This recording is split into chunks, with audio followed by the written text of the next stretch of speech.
existence already includes non-existence. You could say being and non-being constitute existence. Just as we know physically, sound is constituted by sound silence in very rapid alternation. So being, non-being constitute existence, and existence is something of which you may say the game is worth the candle. If it weren't, it wouldn't be. It's like that. Some people try to say there is good and bad with small g and small b, and they together constitute good, capital G.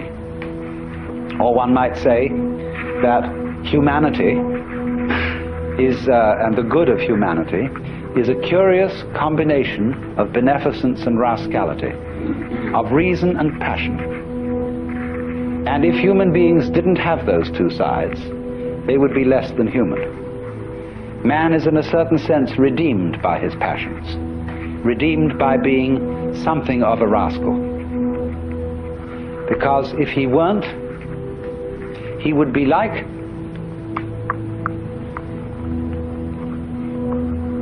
a stew with no salt in it. The salt somehow is something that in a large quantity is horrible, but in a certain small quantity delightful. And so everybody has to be salted with a certain amount of unrespectability. Otherwise they're impossible and intolerable. The only thing is, as a fervent cook, don't overdo it. It is in that respect, you know, that it's said of great gurus in India. They have a very funny thing they say. People, Westerners, go over and they meet this man who's supposed to be extremely holy. And they are all agog, you know. And then after spending a few days with him, they begin to wonder. They find he smokes cigarette.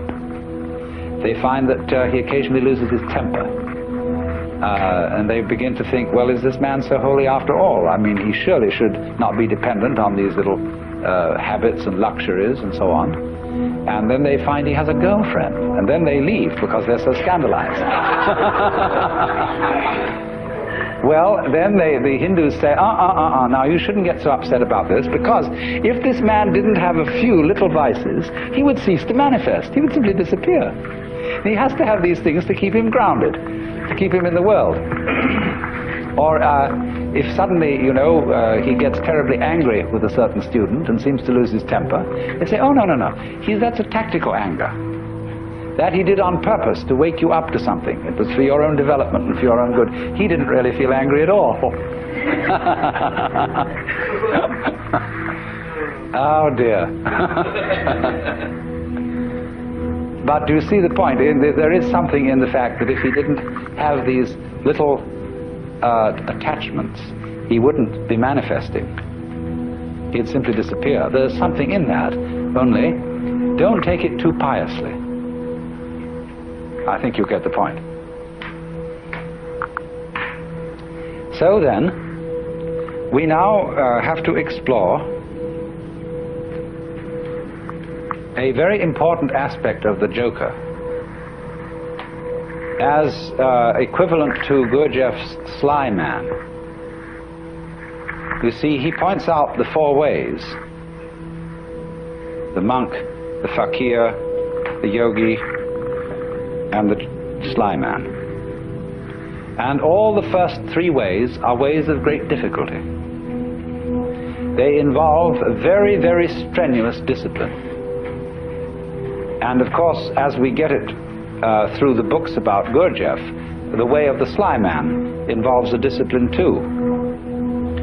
But I think there's more to be said about the way of the sly man than appears in any of those writings, because this is very closely connected with the whole approach of Taoism, the Chinese philosophy of Wu Wei, or non-aggression, and with what is called in Buddhism the middle way.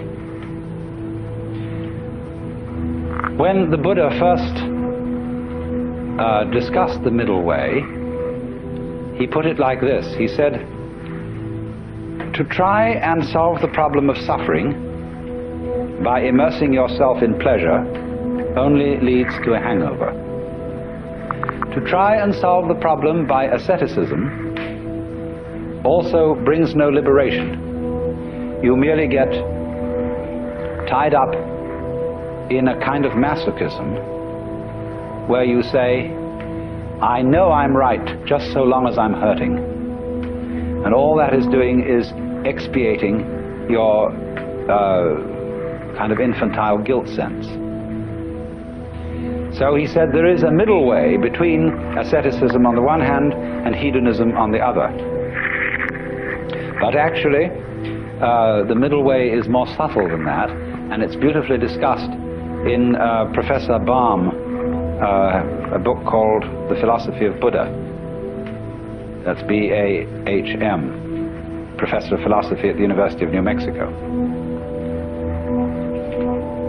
And he gives a very, very fascinating analysis of the middle way in the form of a dialogue, whereby it works simply like this. The student brings a problem to the teacher, and he says, I suffer, and it's a problem to me. And the teacher says, you suffer because you desire. If you didn't desire, you wouldn't suffer. So try not to desire. And the student goes away and says, I'm not very successful in this. I can't stop desiring. It's terribly difficult. And furthermore, I find that in trying to stop desiring, I'm desiring to stop desiring. Now what am I to do about that? And the teacher replies, do not desire to stop desiring any more than you can.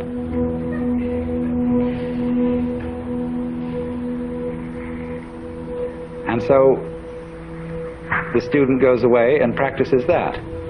But he comes back to the teacher and said, I still find myself desiring excessively to stop desiring, and it doesn't work. So the teacher says, do not desire too much, not to desire, to stop desiring. Now do you see what's happening? Step by step, almost like Achilles approaching the tortoise, the student is being brought together with himself to the point where he catches up with his own inner being and can accept it completely. And that is, you see, the most difficult thing to do, to accept oneself completely. Because the moment you can do that, you have in effect done psychologically what is the equivalent of saying in philosophical or theological terms, you as you are now are the Buddha, just as I was explaining a few minutes ago. That's unbelievable, because we are always trying to get away from ourselves as we are now in one fashion or another. And it's only we will only stop doing that through a series of experiments in which we try resolutely to get away from ourselves as we are. So that is the middle way. But ordinarily in these other ways, the way of the yogi, the fakir, and the monk, the individual makes a big thing out of the work of liberation, and especially likes the kind of teacher who will put him through the most severe paces. It's interesting how there arise from time to time schools in the West where someone comes along offering, people say, look, it's all very well to go to discussion groups and talk about these things, but that's not the real thing. What you need is really to get down and do some work. And often these teachers are very rude and very stern, but people love it. And such a person will always attract a great following. Because people get the feeling, now we're at serious business here. This is really something, you see. And this, you see, though, can be an awful problem. Let's suppose that you have some difficult and distressing habit, like drinking too much. And you're assured that once you've become the victim of this habit, it's an extraordinarily difficult thing to get rid of it, and it requires intense willpower. And so that kills you right off. You're a dead duck from then on. It's as if, you see, you had said to the devil one morning, look, I'm going to get rid of you. I'm not going to have anything to do with you anymore. So the devil, who is an archangel and is terribly clever, is all set for you. And because he knows that you are getting out of his way, he surrounds you with greater temptations than you ever imagined. If you are going to outwit the devil, it's terribly important that you don't give him any advance notice.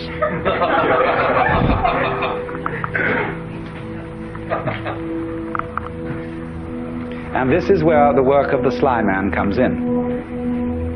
Put it in other terms, in Hindu or Buddhist terms, in the popular terms of popular Hinduism and Buddhism. Liberation is getting out of the toils of karma. It's like this. During your many past lives, you've done all kinds of deeds, good and bad, and you are reaping the consequences of these deeds today. And also today you're setting up future consequences. Now, before you can be liberated, you've got to pay off your karmic debts. And so the moment you set your foot on the path of liberation, you are apt to find that all your karmic creditors will come to your door. And that's why it's often said that people who start out on a serious work of yoga suddenly get sick and lose their money, and their best friends drop dead, and all kinds of ghastly things happen. That's because, you see, they served notice that they were going to do this. And so all the creditors came around. If you're going to leave town and you owe lots of money, you know, you mustn't announce that you're leaving or give a farewell party to your friends, because the grocer will find out. So the art of the sly man is to make no contest, but simply to leave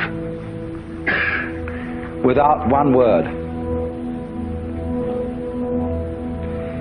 In other words, that's the meaning of Wu Wei in the technical vocabulary of Taoism. Wu Wei, not to interfere, not to force things. That's the best translation of Wu Wei, not to force things. But so he just drops it like that.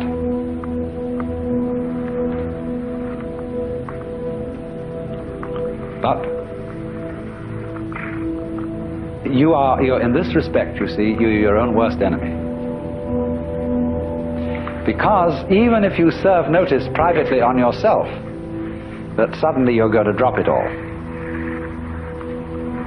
already the devil knows. Because who do you think the devil is?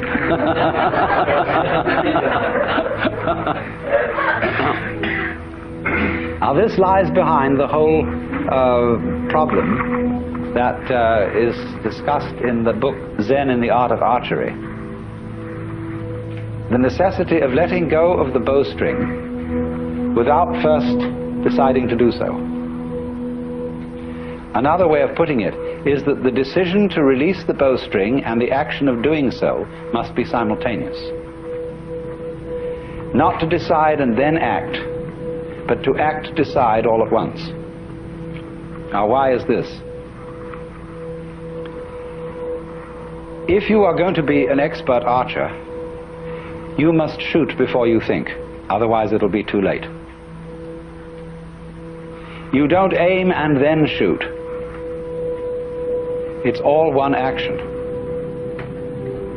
And this is true likewise of any sort of shooting, pistol shooting as well. That if you aim, if you decide and then fire, you're apt to do things like pulling the trigger instead of squeezing. All kinds of wrong things are done, and you're always a moment too late if you decide first. You have to act and decide simultaneously.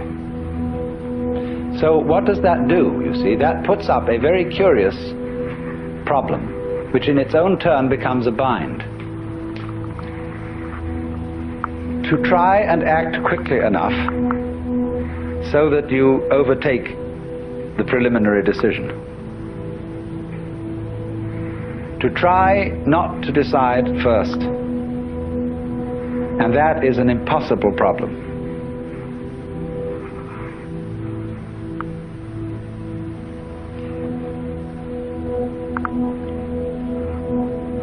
I wonder if you ever read von Kleist's story about the fighting bear. This is included in Nancy Wilson Ross's book, The World of Zen, as a kind of Western Zen. It's a story about a man who has a fight with a circus bear. And the bear reads his mind and always forestalls any attack that he makes on it. There's absolutely nothing he can do to get past the bear. And so, in the same way, you might imagine a guru who is a mind reader, and he always knows if you decide before you act. And if you do, you see, the devil will catch you. Instead, you see, of deciding that you won't be an alcoholic anymore, the only thing to do is not to drink, without any previous decision on this matter. But how can anyone do that, you see? That's the question. How can I decide not to decide? How can I announce that I won't make any announcement without making an announcement?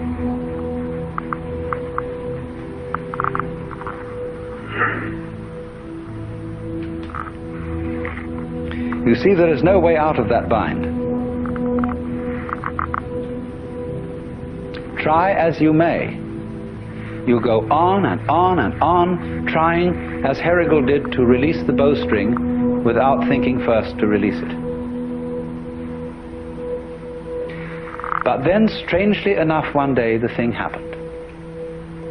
He did it.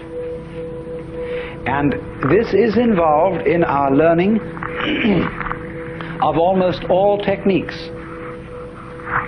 That we work and work to achieve that final point of perfection.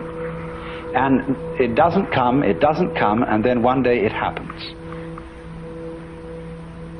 Now, what is the reason for that? Is it simply, and this is really, you know, the way it's usually explained, but this is an oversimplification. It is not that we have practiced it so often that it suddenly becomes perfect. It is much more subtle than that. What happens is that we've practiced so often that we find out we can't do it. And it happens at the moment you know you can't do it. When you reach a certain point of despair, when you know that you are the one weird child who will never be able to swim, at that moment you're swimming. Because the desperation and the total inability to do it at all has brought you to a point which we might call don't care. You stop trying, you stop not trying to get it that way. You just have arrived at the insight that your decision, your will, doesn't have any part in the thing at all. And that's what you needed to know. You've overcome, you see, the illusion of having a separate ego. There is no way of telling anyone that that's an illusion and getting appropriate action, because we are thoroughly indoctrinated with the idea that it's real. And if I say, well, I'm going to get rid of my ego, that's what the Taoists call beating a drum in search of a fugitive. He hears you coming.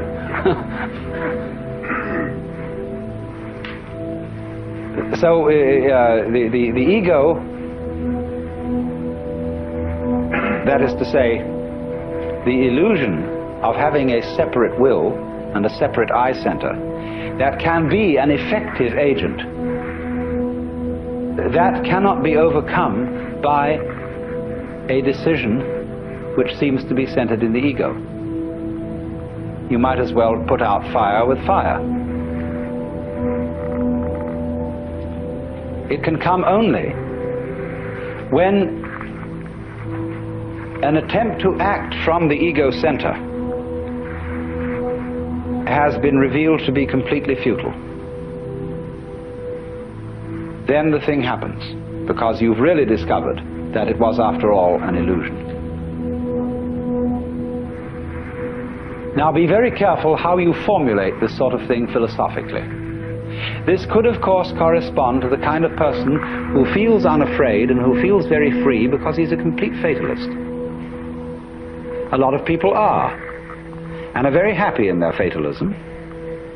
They really feel that they don't do anything, it just happens, and that it's all life, and that when they won't die until it's their time to die, and so why worry? Everything, they have the sense that everything is just happening to them. And this is a kind of a floating feeling. It's as if you didn't have to push things at all. They just flowed along. Well, now that state of affairs, that feeling of you don't have to push anything, it just floats along, is very similar to the experience I'm describing, if not the same thing. But this person has interpreted it as a fatalist in a rather passive way. That is to say, he has felt that there still is some kind of a little differentiation between himself as the experiencer on the one hand and that force or set of forces called fate on the other. He is pushed around, but he witnesses being pushed around. Now in this state, this person still has a little fragment of impurity left. There's still one fly left in the ointment, and that is the sensation of being pushed around. There is still a fundamental division between the knower and the known. And in this case, the case of the fatalist, the knower seems to be the passive thing, and everything known, the objective world or the goings-on of his own physiology, they appear to be the active end. And the knower just has the experience of himself being moved by the tides of life. The important thing to find out is this, that the sensation of being the knower and the experiencer of all this is not, as it were, aside from everything else that's going on, but it's part of it. Just as you, although you experience your own existence subjectively, you are nevertheless part of the external world. You are in my external world just as I am in your external world. So in this way, the final barrier between the knower and the known is broken down. There is nobody, as it were, being carried along by fate. There is just the process. And all that you are is part of the process. Then there is a curious flip.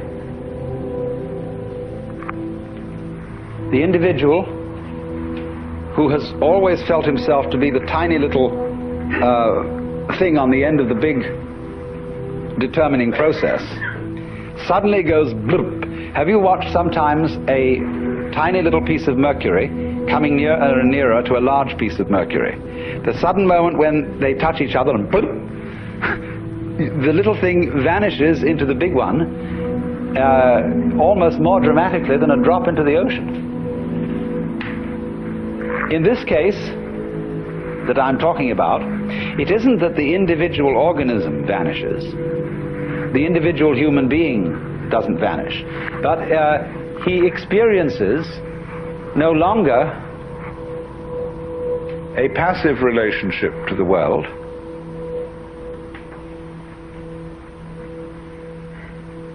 he simply sees that all that he is and all that he ever was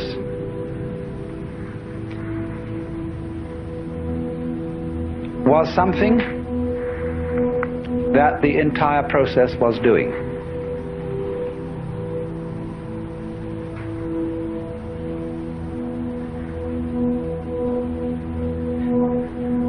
At the time, in other words, when he felt himself to be separate, he sees that that is in a certain way just what he should have felt,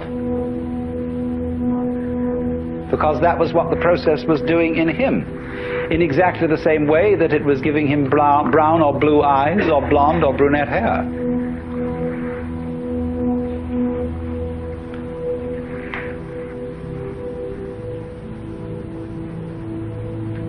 And that's going through the door and turning round and seeing there wasn't a door. A finding that you aren't fated, that you're not trapped, because there's nobody in the trap, and it takes something trapped to make a trap.